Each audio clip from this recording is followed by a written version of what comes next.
Yeah. Okay, I hope everybody can hear okay. Mallory and I are in Rapid City in different rooms of the lovely Ramkota Hotel, Best Western. So we're going to try to listen in as best we can and have the meeting go around. I'm Charlie Johnson. I'm head of the Convention and Visitors Bureau, Visit Fargo Moorhead. Mallory, go ahead. Oh, she's frozen. For convention sales at Visit Fargo Moorhead. Okay, we got Eric, right? Yes, Steve, hi, Eric Johnson here, Assistant City Attorney, Fargo. Okay, you guys want to go around the room? We can't see the order you're sitting in, so Jim, why don't you start and then go to your right? Jim Gilmore, Fargo staff. Dave Pepcorn, Fargo City Commission. Good morning, Mayor Fargo. Kate Ballstead, Southeast Education Cooperative. Kent Kolstad, President at Livewire. Susan Thompson, Finance Director for the city. Denise Kolpak, Fargo City Commission. Taylor Snelling, owner of Mezzaluna. Mike Rithinger, City of Fargo staff. Claire Hughes, GM at the Clubhouse Hotel and Suites. Okay, it looks like we've gone all the way around. Claire, you're sitting next to Jim, right? I can see your arm there. Okay. So we want to start out with Steve from Baker Tilly, who's going to give us a rundown of. We believe he's going to give us a rundown of approximately how much money we think we can spend on a convention center based on the projections for the 3% lodging tax. So, Steve, I'm happy to hand it off to you. Thanks for being with us, and tell us what we know. Sure, thanks for having me. Good afternoon, everybody. So as was mentioned, I'll talk through some of the elements of the financing capacity for the convention center. I think working in conjunction with Susan, we've put together some assumptions in terms of the analysis, recognizing that timing is a little bit of ways away in terms of the financing aspect of things. And then as well as I'll note my assumptions just in terms of the analysis, and then I'll get to probably what everybody would love to hear most about, the bottom line. What are we looking at? So just to sort of set the stage, some of the analysis in terms of the timing we've worked through, we're really looking at a financing sometime in the next year, roughly. We did assume certain interest rates for the analysis relative to the fact that it is about a year out, as well as some growth assumptions. So what I'll present today is a scenario that was conducted for the analysis to get us that number that we're all after in terms of the financing capacity, and then I'll work through some of my assumptions along the way if that works for folks. So I'm going to go ahead and share my screen here.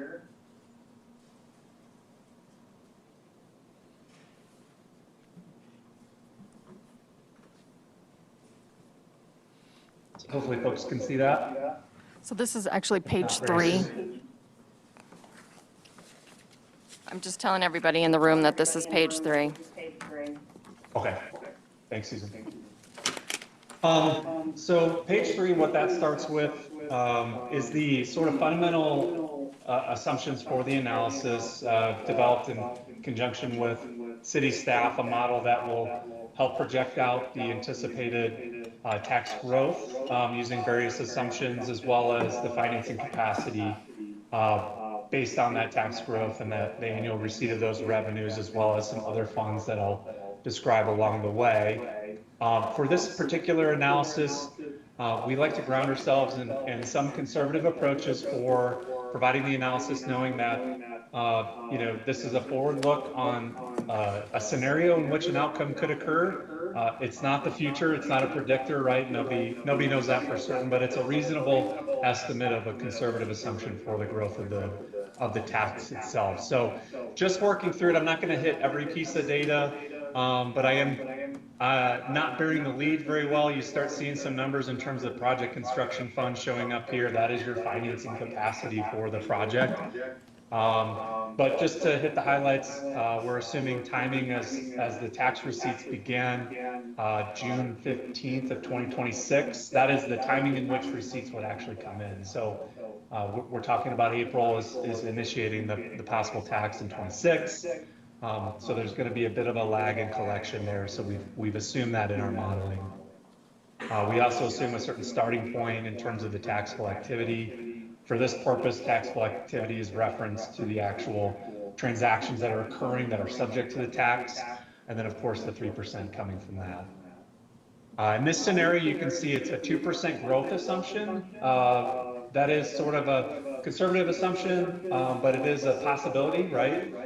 So we assume 2% growth for the first 10 years and then 1% growth thereafter. Generally, for modeling purposes, we don't try to get too far ahead of our skis and get too terribly aggressive on that growth by the compounding nature of the numbers. If we're too aggressive and we're off a year, it can get us into a spot on that. So we like to be a little conservative on those numbers. And then from the financing side, we assume that it's financing that closes in August of 2026, with first payment starting June of 27, semi-annually thereafter. So principal payment December 1st of each year, just as assumptions. For this scenario, we assume a 20-year term of financing, and I'll show you those numbers here in a second. But not to bury the lead too much, like I said, bottom line, what we're looking at is a capacity somewhere in that $37.5, $38 million range, just given this scenario. We do have ranges. There's a summary of some of the various analyses that I conducted, and that range is somewhere in the 38 to 41 million, depending on the growth assumptions used. The primary changes between the analysis, just as note, is the growth assumption of the tax, and then the term structure of the financing itself. So we looked at 20 years and 25 years. Diving through the numbers, again, I'm not going to go through each year or each column necessarily, but what this is giving you, the highlight is working through the analysis. So from left to right, it's giving you that lodging tax revenue estimate based on the growth assumptions I've just provided. I've also peeled out the new convention center hotel and what that would produce based on assumptions provided by the city. We've allowed for construction fund earnings. We have a reserve fund component. So one element in order to bolster the support of the debt, we are assuming what's called a debt service reserve fund. In that case, it is a requirement that would be funded at closing, but we do get to enjoy the benefit of interest earnings on that account during the time that it's out there. So we wanted to demonstrate that.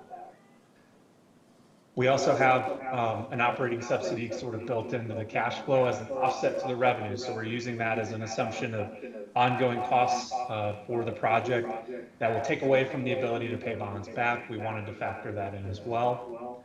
And then you can see here on this debt service column, that is the payment of the bonds that I just showed you the number in terms of the project cost for. Total revenue is sort of the roll-up of everything to the left of that. So that factors in your tax, your interest earnings, and then the operating subsidy offset. Where that puts us from an anticipated debt service payment perspective, we're about 1.1 times or 110% above debt service in terms of the total revenues available to pay that. That also includes a carve out for ongoing capital expenditures to maintain the facility and for major capital items that may be expended along the way. So just, I'll park it there for a second. That's sort of the nuts and bolts of the numbers behind it. There are several pages, I would say probably what, 5 and on from Susan's count, that really get into the detail of where these numbers came from, but everything is summarizing up into the page that I have shared here. So I wanted to pause for any questions that folks may have. I'm happy to dive into the other details if you'd like, but I fear I might put people to sleep if we did that. So certainly an option, but not necessary from my end at least. I would like you, Steve, if you could explain you talked about 20 and 25 years. The tax is set to sunset after 25 years. So explain how you split that out. I thought that was what we'd be looking at. So fill us in on that, please. Yeah, so as part of the analysis, we did conduct term analysis in terms of 20 and 25 years. So just to sort of bracket the two variables that we examined. One, we looked at a 2% growth assumption for the first 10 years with 1% thereafter. And then another scenario, we looked at 3% growth for the first 10 years and 1% thereafter. In each of those two scenarios, we also looked at a term of 20 years and 25 years. And what I'm presenting is of the four options, the most conservative outcome, and that's sort of the bottom range of your funding. We did also look at 25 years. There is a sort of cost benefit to that. You do have greater financing capacity as a result of a longer term. You also add quite a bit to your costs overall. So if I could summarize it, you would add a handful, $4 or $5 million to the overall project capacity. But it does sort of multiply in the effect of the cost itself. I think that summary is available in a Word document, although if that's not available for this conversation, I'm happy to follow up with that. But we did examine both 20 and 25 years. Charlie, can I ask you a question? This is Eric. Go ahead, Eric. Yeah. Hey, Steve, Eric Johnson here. So when you talk about a handful of millions, 5 million or something, is that the amount the additional amount that would be added to the deposit to project construction account? Or is that a 5 million end up somewhere else? That's right. I'd be happy to read the numbers here off for you. So the scenario you're looking at currently, that's the 20-year 2% growth assumption.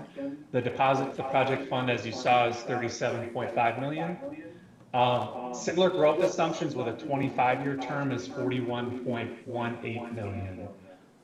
And that's a deposit for the project. So overall, the borrowing would increase by about 4 million, and also the project deposit would increase commensurate to that, a little less. I think it's about 3.6 million, but a similar step up in terms of overall capacity. We have this all summarized in a Word document. I'll send it to you, Charlie and Eric and Mallory. Okay, that would be great. That would be great. So, yeah.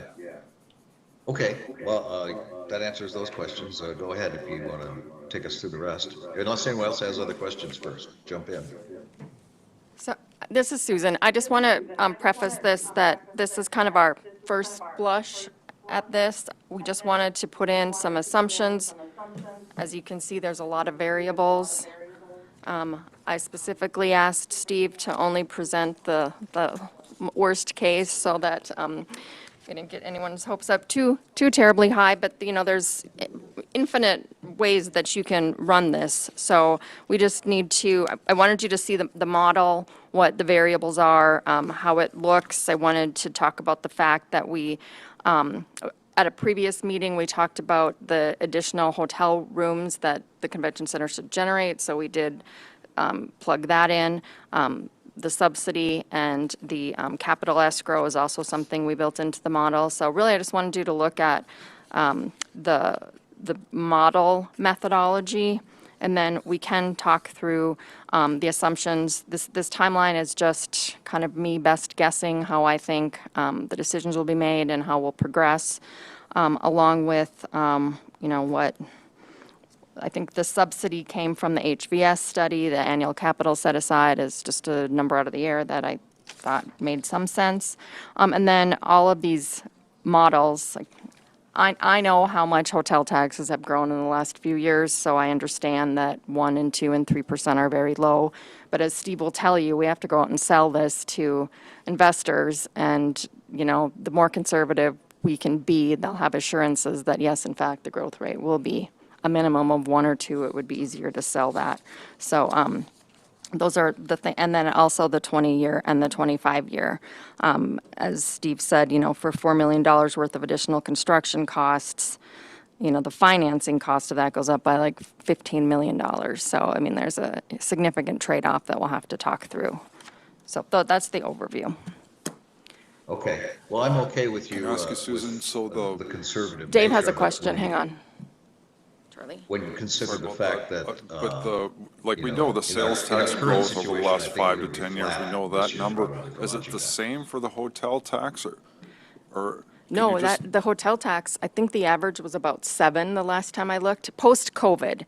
Post-COVID, it was, no, actually, I think that's from 20. So during COVID, of course, it decreased by 20%, but then it bounced right back up. And, that's probably the most successful tax that there is in the city, is the hotel tax. so that it's good to be conservative, but it's also not good to not be close, you know, because to me, if it's 2% and it's not, if historically that's not accurate, do you know what I mean? I get being conservative, but to me, if it's totally different, to me, we should.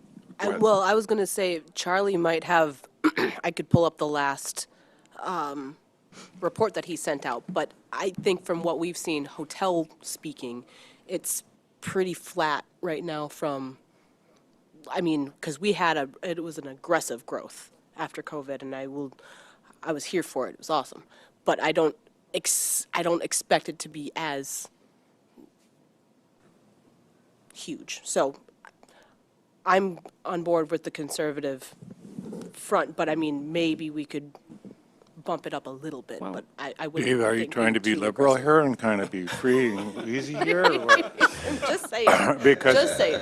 I'd say the problem we have is with the diversion, as you know, Dave, we had an assumption of 1.5%, then we went to 2%, and we've been, up until this last year, been doing pretty good at 3 or 4%. So I do think we'd like at least have a scenario of whether your finance people, let's say 4%, just to compare it, to see what that would do for us, just to get an idea, Susan. It may not come out that way. We may want to still stay conservative, but I'd be curious if on a 4% return, what we do. Yep, he can run that. You know, we just have to remember that the backstop is the city of Fargo. So if sales taxes don't, you know, or hotel taxes don't grow as we think we do, that's the backstop, so. Well, just, if we do better than that, what do we do with extra money? Does that go to the reserve? Yes, it would go into the reserve, and that's exactly what happened with the Fargo Dome. They were very conservative 30 years ago, and so that money sat aside, and 10 years into it, they added on the lobby. So I think if we take that approach, we would want to talk about growth potential or how we could phase some of this construction in as well. And I think that's what you guys were talking about, right? Build a certain size, but know that you could expand if we needed to? Yeah, okay. Does anyone have any I other think- questions for Sorry, go Steve? ahead.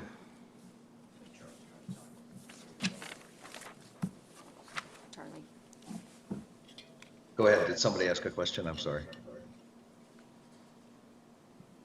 I was just going to say that I tend to agree with Claire that things are probably going to be pretty flat this year, especially with the drop in Canadian visitors to our states, both North Dakota and Minnesota, across the northern tier. So conservative is good. It would be great to see that 3 and 4% growth run, just to see what difference it would make. So then when we get down to the final, we'll know more when we get closer to doing this anyway about how it shakes out in the next few months. Summertime will probably tell us a lot about how the tax is going to ebb and flow this year. Yeah, happy to run that for folks. Okay. So you do have some other material you want to run through for us? I do have additional detail that's supportive of this page. It is a lot of, I'll qualify it as sausage making, but it does sort of prove out what you're seeing on this page. I'm happy to run through it. It essentially just runs through monthly collection estimates and proving out the annual growth assumption, both on the existing lodging and the new, as well as the bonds and the reserve funds and the components that kind of fall in line with that. Again, happy to go over it in detail, but certainly am throwing out an option to spare folks that if they want. So I certainly leave that to you all.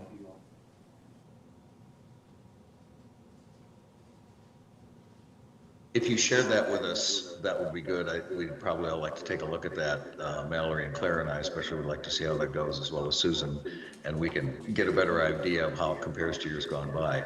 I don't necessarily, unless the rest of you think so, need to go through it month by month at this meeting. So let's just stick with questions, and if anybody has any before we let Steve go.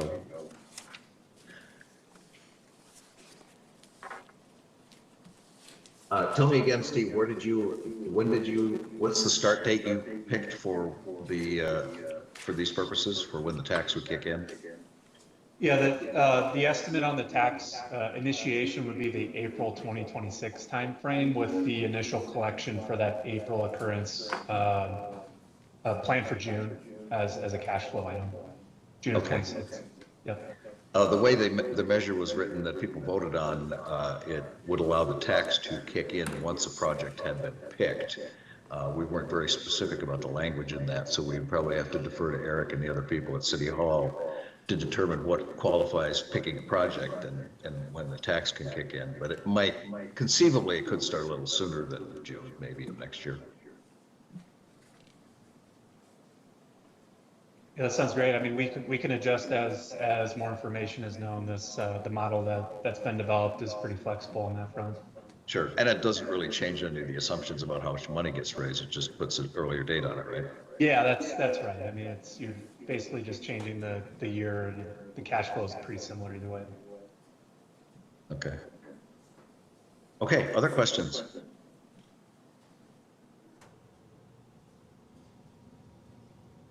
All right, thank you for this, Steve. We appreciate it.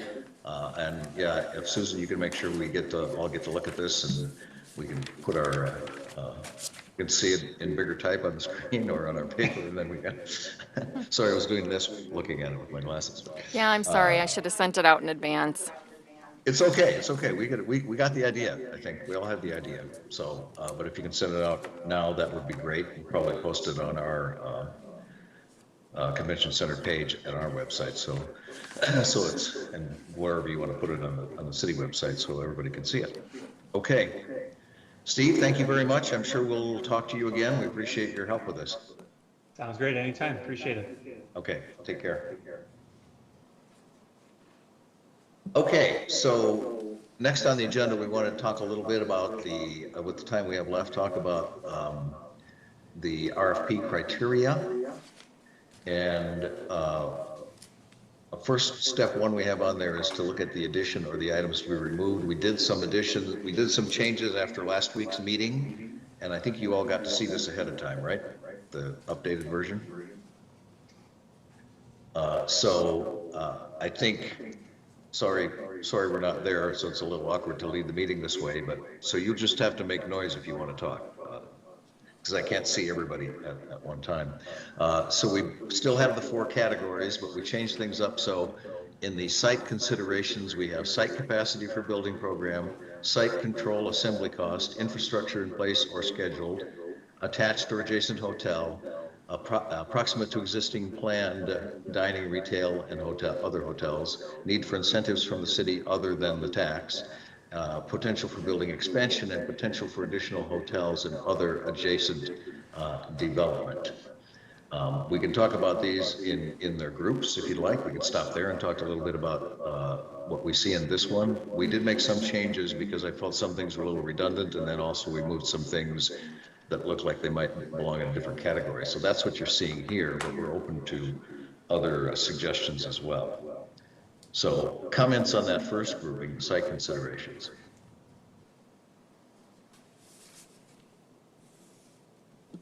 I guess I'm kind of wondering about the attached or adjacent hotel versus proximate to hotels and why we wanted to separate that out. Just a little clarity there. I think that's a fair question. That actually crossed my mind when I looked at it too. I believe we're looking, well, the attached or adjacent hotel, that's going to be one of the minimum requirements. So the next line, I think, relates to dining, retail, and other hotels. That's the way I understood it to be. So it's basically what kind of development is it in, or what, or not? What if there's nothing like that around it? That'll be part of the question. Does that make sense, Kate? Yes, I'm still thinking, is that something we moved to like the conceptual plan, or I guess I'm still kind of wondering, like, are we trying to get at, is there an existing hotel that is going to be built upon? Just some clarity there. Well, we want to leave the door open for that possibility. I'm quite certain we'll get bids perhaps from existing hotels, 1 or 2 or 3, I don't know. I'm just guessing, everything's speculative at this point, but we want to leave room for that as a possibility. It would probably change the nature of the public-private partnership, and once those proposals come in, then we can parse that out better and see how to compare them. But yes, I think it's a site consideration though, for thinking about what's around it, right? Just an idea here. I wonder if we could move proximate to existing planned dining, retail, and hotels down to urban to maybe separate that out a little bit. Because I agree. I mean, it might be, one developer has an option that's close by a hotel or adjacent, et cetera, et cetera, et cetera. That might help us divide what exactly we're referring to in that way. So, one might get rated higher than the other depending on what proposal we receive from which developer. Does that make sense? Yeah, I can see that. I may have moved it out of there rather than this now, so I don't have any problem. I see what you're saying and why it could move back into that. Yeah, it's more, I guess it could be called an urban question. We can go ahead and do that. Okay. Other comments on that first set of criteria? Then we're going to move the proximate to existing down to the urban category. I just have a quick positive comment. To me, it looks like a lot better grouping together. Like the categories seem like the things kind of all go together other than a few minor changes. So thank you for doing that, because it seems like it makes a little more sense from that perspective. Thanks. Yeah, thank you. That was what we were trying to do. It seemed a couple of them were redundant. We took a couple out and moved around. But so let's run through the second one then, the conceptual plan. We want to know about what's in how they're going to do the ballroom and exhibition hall, additional meeting rooms, how they're going to provide for that, kitchen, front of house, back of house, a hotel, restaurant, planned and existing parking, unique North Dakota design elements. I know Commissioner Kolpak had brought that up, and we think that's a good thing to put in there. And accessibility. Accessibility, I'm unclear exactly what we mean by that. Are we talking about from an ADA standpoint, or is that actually redundant with the urban concept there for auto access and traffic congestion? I had added that one, and it was based on the comments that we had from, I think it was maybe Jaquel, who talked about parking and snow removal and getting in and out of the building and the access that the building has to the general public, like parking access. So yes, more like ADA compliance, not related to driving. Okay. That's good. That can stay, of course, and we have to comply with that kind of thing, of course. So my question then, I guess, now I see this in there, like, again, you look over it and I'm like, okay, now this could change too, but we have hotel restaurant in the conceptual plan and the attached or adjacent hotel in the site consideration. Like, can we combine those in some way? Are they, is it more of a like site need, or is it part of the actual building that we want to add that criteria as part of the building plan? Or is it good to keep it in both categories? If we could move it into one, I'd be happier, actually. I don't know how the rest of the committee feels. What do you think? It probably belongs more, just off the top of my head again now, it belongs more in the conceptual plan, perhaps. I guess we'll assume, if we assume that the site consideration, they know they're going to be required to have a hotel there, so I guess it almost could go without saying in that category. What do the rest of you think?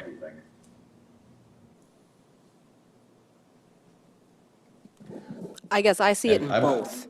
Go ahead. Mostly because if you think some of these events that we want to bring in are going to need more than one hotel. So the consideration to me would be both. You need it in the conceptual for the one that's being potentially built, and the other for what's in the area on the site or around the site. Okay. So you're suggesting we leave it in where it is? Yes, sir. Okay. Just want to make sure I understand. I've been known to get confused. Okay. Okay. Any other comments? So we could leave that there. I do think the hotel restaurant, the required hotel restaurant attached, definitely belongs in the conceptual plan. But the idea of things that exist around it certainly could be in the site consideration. Okay, let's take a look at the urban, that's the shortest one, well, we're adding one back in, so we're moving the proximate down into urban. And then also we have compatible with city plans and zoning, and of course we'll rely on the city to help us with that. Auto access, and will it cause any traffic congestion, kind of the same thing. Pedestrian access, resident sentiment. Can we, comments on all of it first. I want to know how we're going to define resident sentiment there. I want to make sure we know what we're talking about. Yeah, that was my question to Charlie, is how are you going to define resident sentiment, and what does that mean, actually? Yeah, I could see it being taken a couple different ways. I mean, it could be, when you're looking at the urban part of it, you could read that to mean, is there some sort of NIMBY thing going on there, not in my backyard kind of thing? Or is there a resident sentiment about where people generally think it should be? Yeah, help me out with that. I think my thought on this was it's more of an NIMBY, is the location going to be where people are going to object. Yeah, okay. That's But kind of also the way know I that read once it. you- Does anybody else see it differently? Once you start putting out locations, you're going to hear from everybody. Oh, yeah. Exactly right. No matter what we pick, there's going to be somebody not happy with it. So when you worry about sentiment, I think you have to kind of just, hopefully we'll make our own best choice, and then you have to make the call, because if you want everyone to get 100% agreement, you just have to do your best. So I don't know if that makes sense. And I do like this time delay. I think the mayor would like that, because we use so much foul language at the city commission meetings. We'd get into a lot less trouble. You mean you want to have someone running the beeper button on this? It's like, okay. Okay. Well, so are you suggesting, Commissioner Pepcorn, that we leave it in, but just, make sure we all know that it won't necessarily be the final deciding factor? I just think, I mean, we obviously hopefully everyone is supportive of it, but to me, to ask that question, and I mean, we can't let that be, we just have to use all these facts to make the best call and do it that way, I guess. I don't know if that makes sense to everybody else, but to me, the sentiment, we've kind of gone through this many times, looking at convention center sites and things like that, and everyone has their own, which is a good thing, but if we're going to have that be part of it, I just don't think that's a good idea. That's just my opinion. Well, and I would add to this, I'd be shocked if we got a proposal that was going to be smack dab in the middle of a residential area or anything. I don't think that's going to be, I don't think anybody would want that in particular. I might, not pre-deciding anything, but I don't anticipate that being a decent location for something like this. So it would really be, yeah, we could cross it off. Charlie? Yeah. Denise? Hi. Putting maybe a different spin on how we would utilize that information and bringing citizens along, maybe there's a public relations component of us having a sense of public sentiment as part of our decision-making, final decision-making, but not have it be a requirement of the developers to measure that. Does that make sense? Yeah, that makes perfect sense to me. And I wouldn't rule out the idea that if we narrow it down to 2 or 3 sites, that you might want to have a public information meeting and let people come and ask their questions. And we have knowing a that tool. We're not going to base it on a survey, but. You're right about the delay. Yeah, I think it would be fine to scratch that. The compatibility with city plans and zoning already kind of covers that issue in a broad sense. Well, that's a good point. Yeah, okay, we'll take that one off for now, knowing that we probably will, of course, we want to make sure the public knows what we're doing, though they can watch all the meetings anyway, but I feel like maybe some sort of public session at some point would be good when you get near the end. Okay, anything else on that grouping?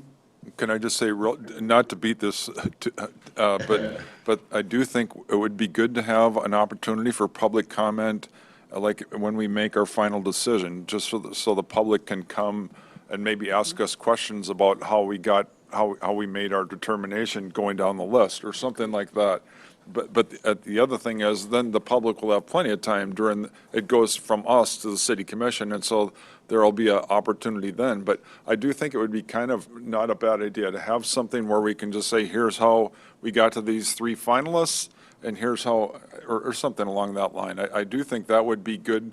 It would help the public for us to explain ourselves a little bit before we pass it on to the city commission. Something along that line, I think, would be good. Thanks. Yeah, I completely agree, Commissioner. And I think we have a tool now at the city. Zen City has an engagement tool that would be perfect for this kind of measurement. So I'll just throw that out there.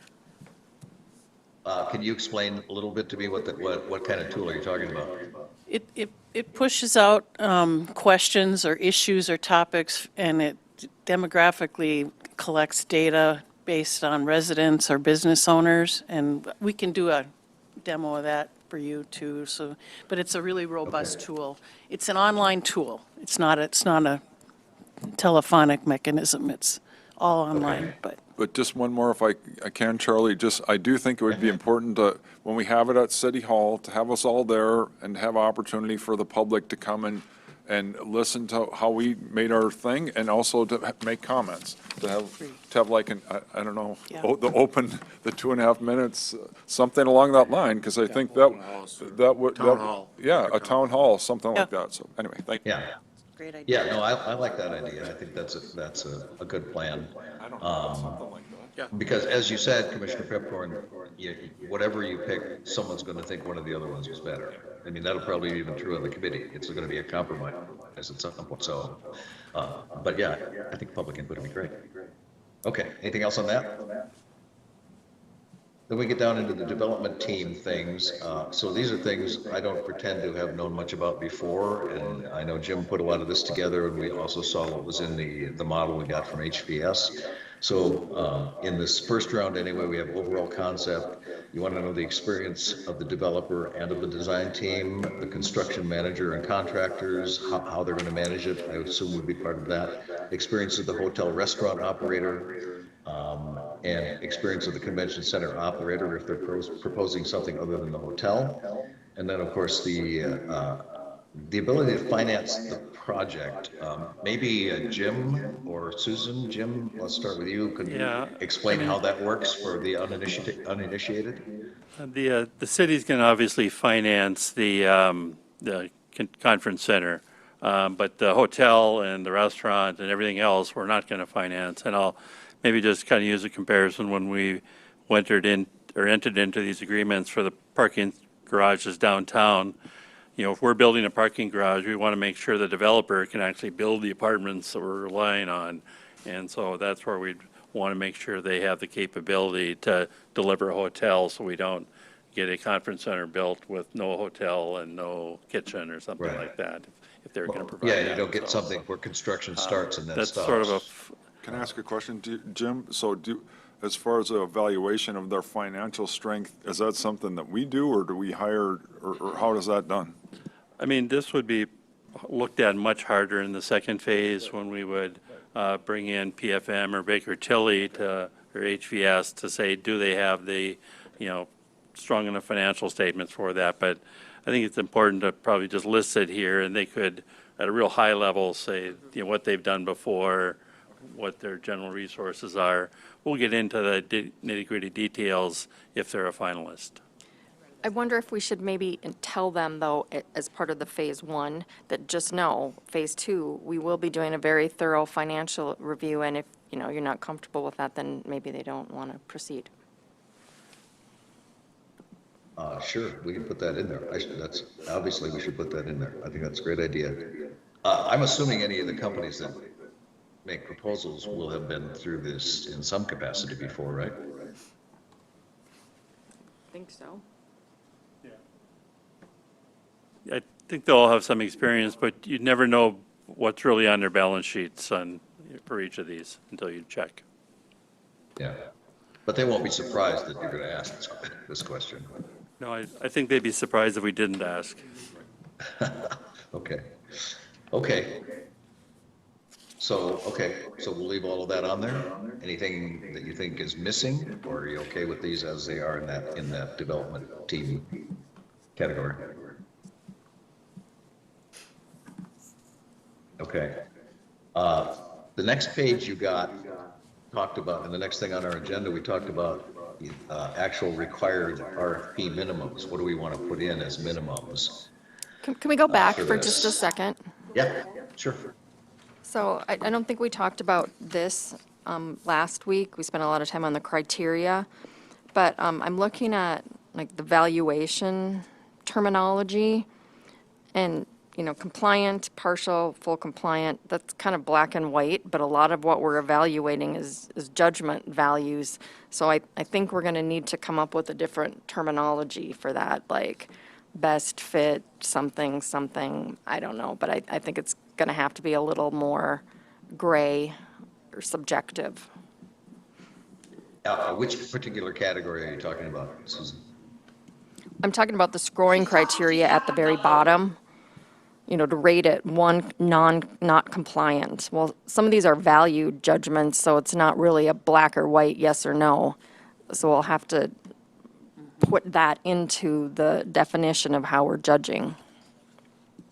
We Yeah. had pulled this off one of the other examples, but that's a good point. I mean, maybe it needs to be more of a 10-point scale where people are, you know, sort of a fail versus would be the lowest, and then the highest would be, you know, full compliance, and, you know, sort of and then more of an excellence versus, you know, full compliance.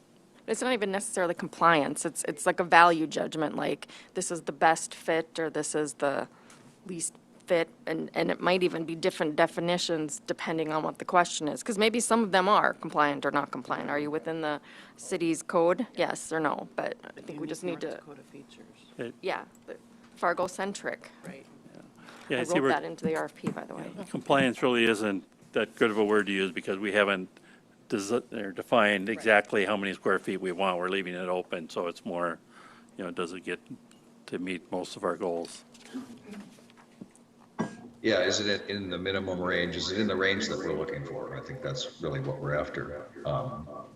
But yeah, and I think I'm kind of hoping that we can bear down, if we get these categories the way we want them and look at those minimums on the next page, then next week we can spend almost all of our time deciding. Maybe we'll come up with a model. Jim maybe can come up with a model or a couple different options for that scale, and then we can attack the idea of which one. Maybe you have a different scale for different things. You might have to do that.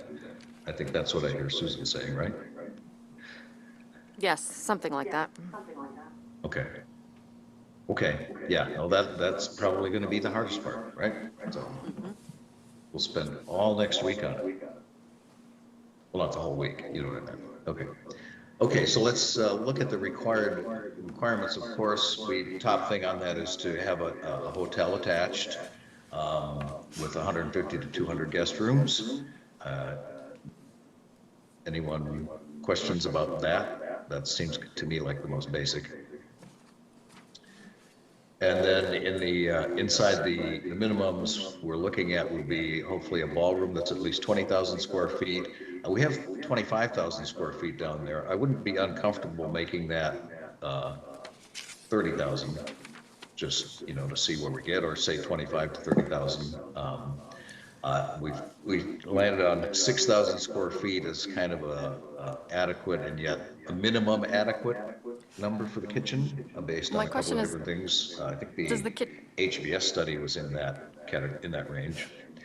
And then additional meeting rooms, I think the minimum, 8,800 square feet. So if we look at all of that together for the meeting space, right now you're looking at would be 50,000 for the ballroom and exhibit total, and another maybe 10,000 for, so we're looking at 60,000 square feet of usable meeting space somehow.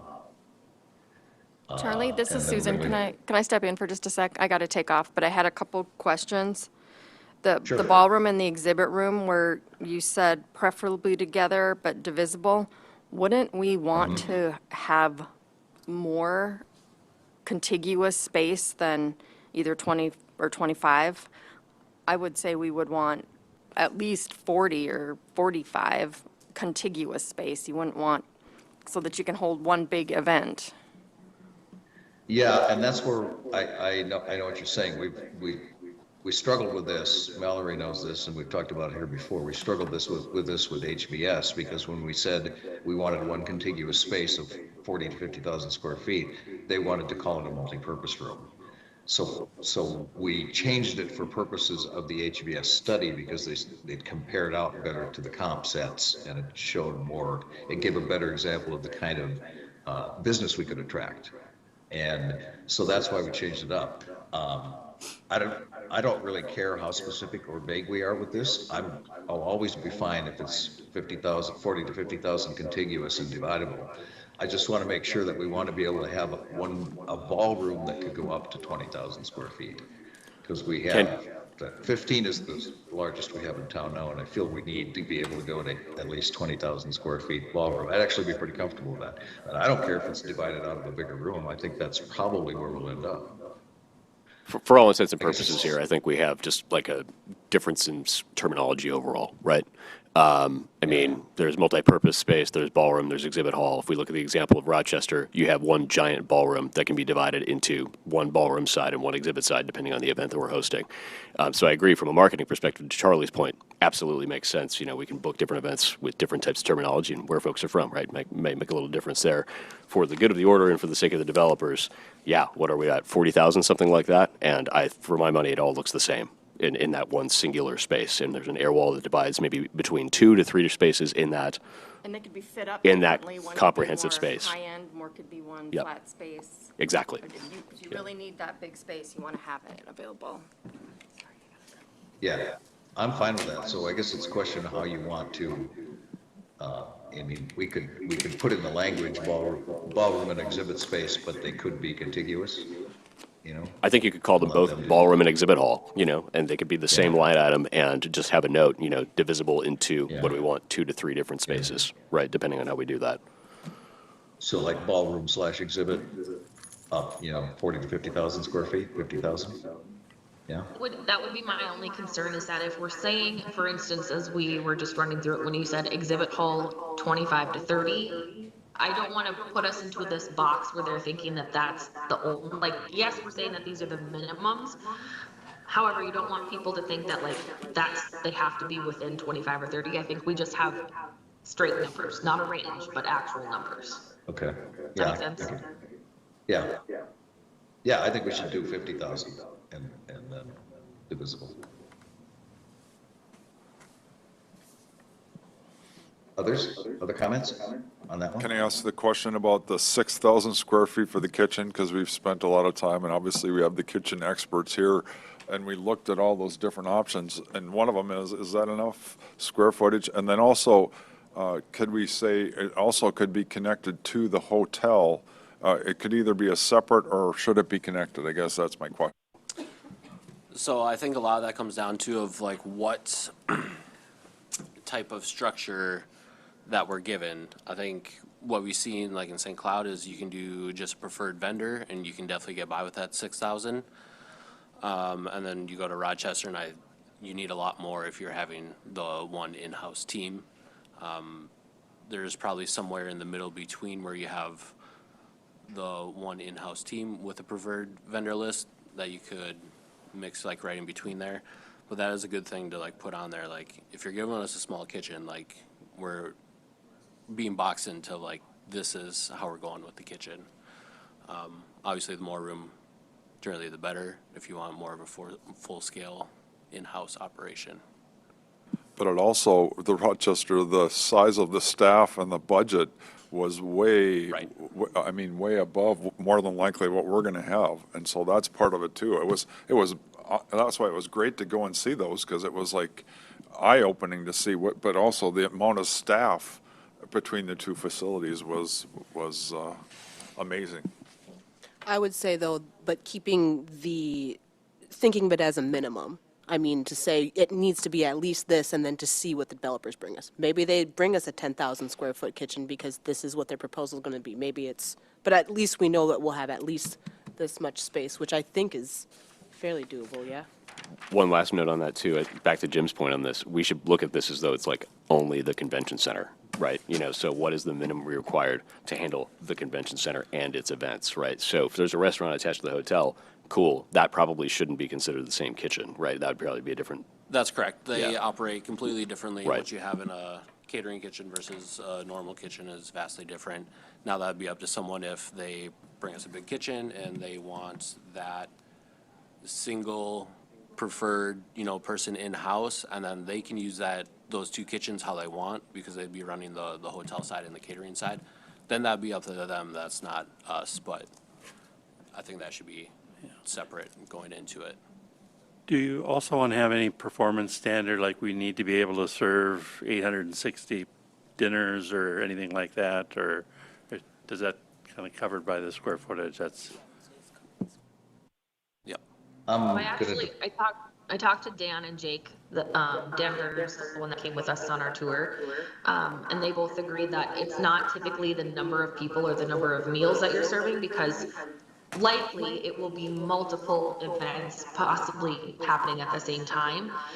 One might have appetizers, one might have a full buffet, and another is a plated dinner. So it's really hard to know like the number of people, but it's more so the square footage. Both Jake and Dan said that the main thing is the storage of equipment. So if you remember when we were in Rochester, they had all their Schaefers, all their, all of that stuff had to have a spot. So it's more so knowing and utilizing the space that you have, knowing that you're likely going to be doing multiple events at the same time. Okay.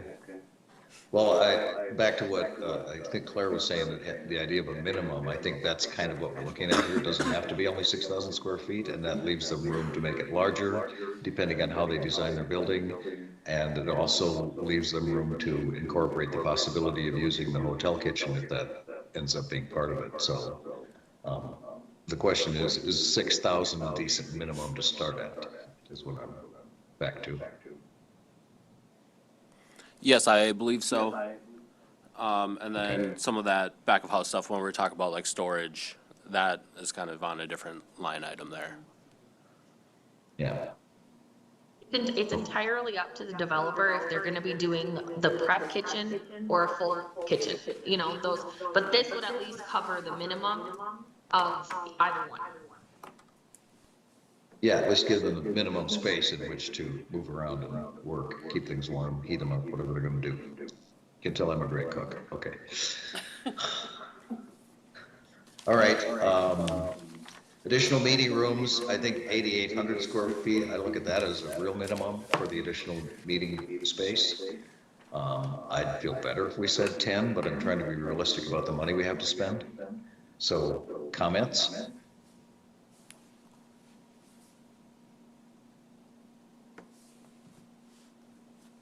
And this is a place where, the design of the hotel might come into play as well.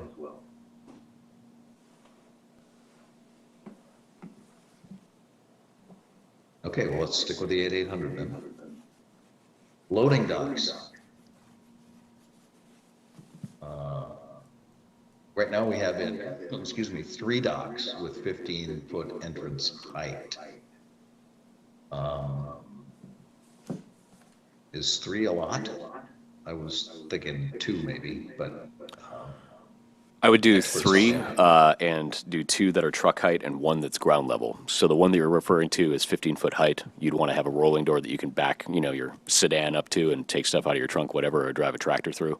The other 2 doors should be a truck height, because you're going to have, both for the hotel and the convention center, whether it be decor company, Cisco, bringing in food service, whatever the case might be, you're going to have all sorts of deliveries on a truck height vehicle for something like this.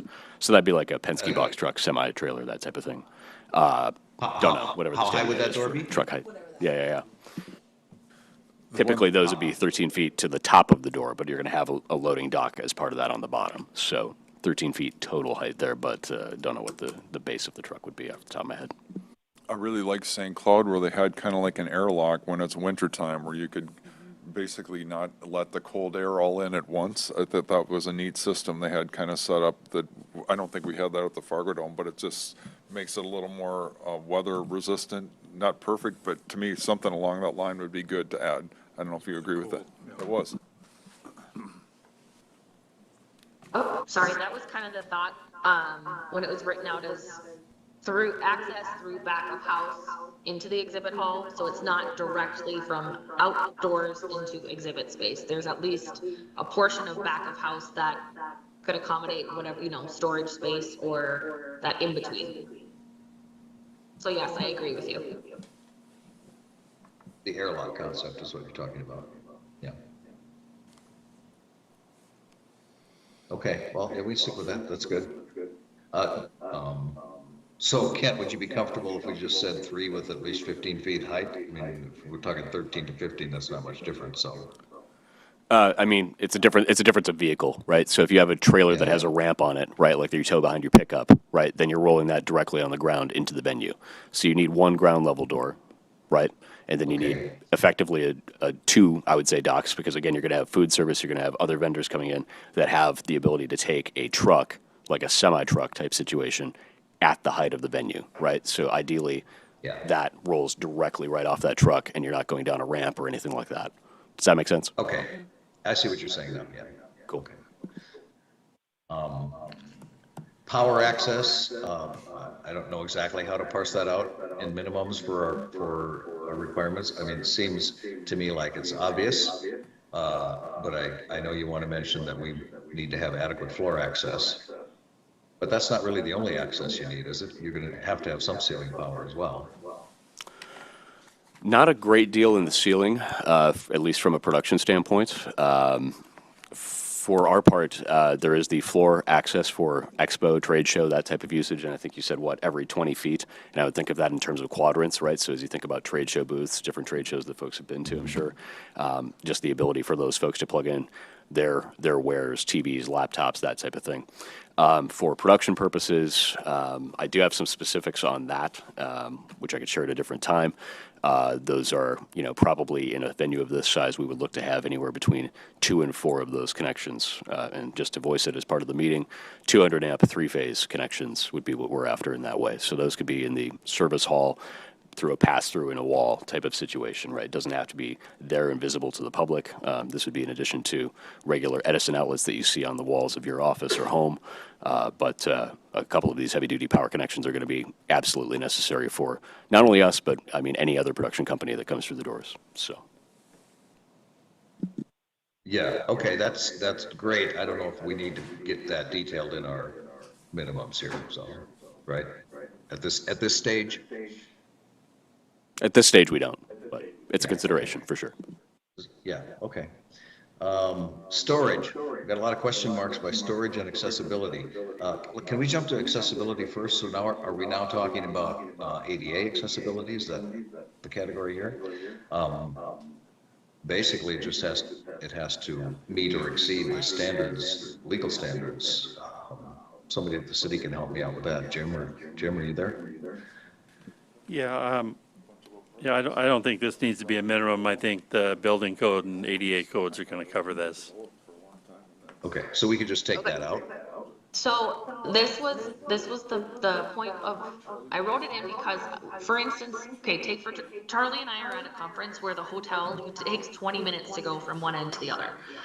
So it was more so accessibility for the flow of traffic within the building. So it's ADA compliance, but I see that as a broader topic than just moving from point A to point B. So, we had talked about how escalators were probably not a great idea because they break down and what have you. Like that's an accessibility component. How are people going to move through the building? That's what I'm thinking. Okay, could we maybe change that to, because accessibility has so many bells that ring when people have it in there. So how about internal traffic flow, internal hotel, conference center, convention center traffic flow? I think that's one of our criteria in the plan, so maybe it's covered there. Yeah, just thinking out loud, I don't know if that can be a minimum per se, like, is there a minimum amount of time that we want to assign to get from point A to point B? I agree, it's probably a criteria What factor about for sure. like, sorry, I didn't mean to cut you off, Kent. Nope, go ahead, you're good. What about, like pre-function space or registration space? Are there any minimums that we would like to set for those things? Okay, well, so should we take accessibility out of this line for now and assume it's covered in the other sections? And so then pre-function, yeah, do you want to, I don't know if there's a minimum. I mean, I think that's listed in the HBS report. I don't remember what it said. Sorry. I think on our tours, that was pretty important. Oh, yeah, it's important for I sure. think the HVS had almost 24,000 pre-function, and I don't know if it needs to be that high. Yeah, I don't know if I can give you an exact amount of square footage for it. It's more, the minimum is that it's there and it's adequate. Right. But yeah, If what is there was, adequate? I don't know, like saying Claire, I'm like, and I'm not sure if there's like a ratio of, if you have X amount of exhibit space or ballroom space, you should have X amount of hallway pre-function space. Yeah, so maybe we So, should look I back at don't the know. HVS report. Yeah, The and- criteria has, Specific. excuse me, the criteria has both, one of the factors are both front of house and back of house space, so maybe it's covered enough in the criteria, we don't need to put in a minimum. Yeah, I'm okay with that. I think that's probably going to vary from proposal to proposal. Storage, do we want to put a minimum on storage?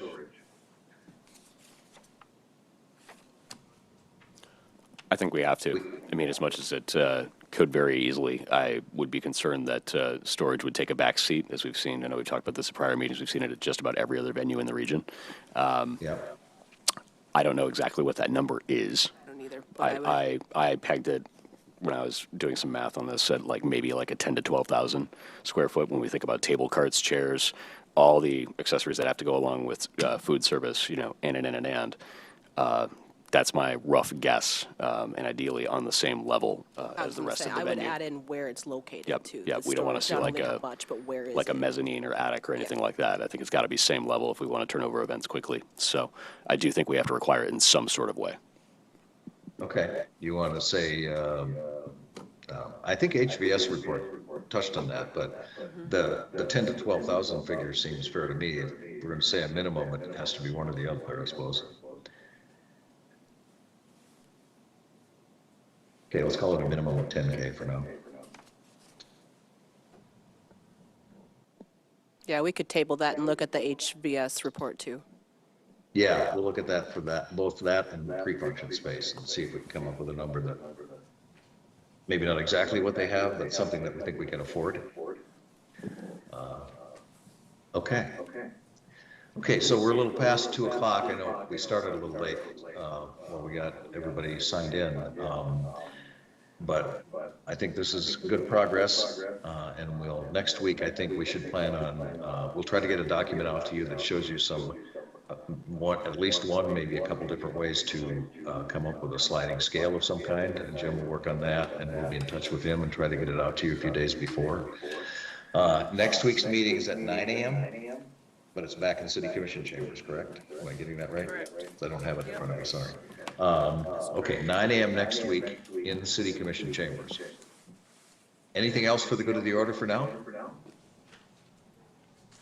Okay, thanks for putting up with us remote signers in. Susan, thanks for getting Baker Tilly set up. And you guys all have a good weekend.